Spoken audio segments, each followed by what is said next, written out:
अस्सलाम वालेकुम नाज़रीन। आज की वीडियो में हम एक बहुत ही बुनियादी बिल्डिंग मटेरियल के बारे में बात करेंगे और वो है ईंट।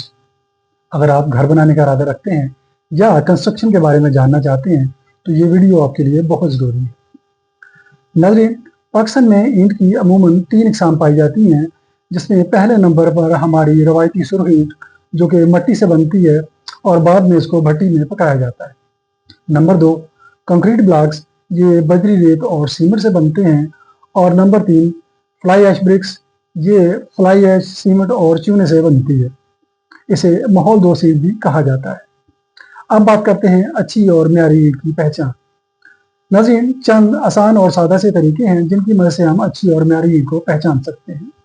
मसलन, ईंट का रंग गहरा सुर्ख होना चाहिए और टूटने पर अंदर से भी सुर्ख रंग ही निकलना चाहिए, पीला नहीं होना चाहिए।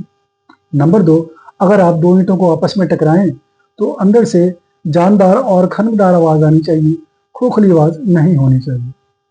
नंबर 3, अगर आप ईंट को 24 घंटे के लिए साफ पानी में भिगो दें तो इसे अपने वजन का 20% से ज़्यादा पानी जज़ब नहीं करना चाहिए। नंबर 4, अगर आप ईंट को 4 या 5 फुट की बुलंदी से गिराएं तो इसे टूट कर चूरा चूरा नहीं होना चाहिए। और आखिर में, सारी ईंटों का साइज एक जैसा होना चाहिए, छोटी बड़ी ईंट नहीं होनी चाहिए। नाज़रीन, एक चीज़ हमेशा याद रखें कि गलत ईंट का इस्तेमाल आपकी पूरी इमारत को कमज़ोर बना सकता है, इसलिए ईंट के इंतखाब से पहले अपने इंजीनियर से रब्ता ज़रूर कर लें। आपका बहुत शुक्रिया।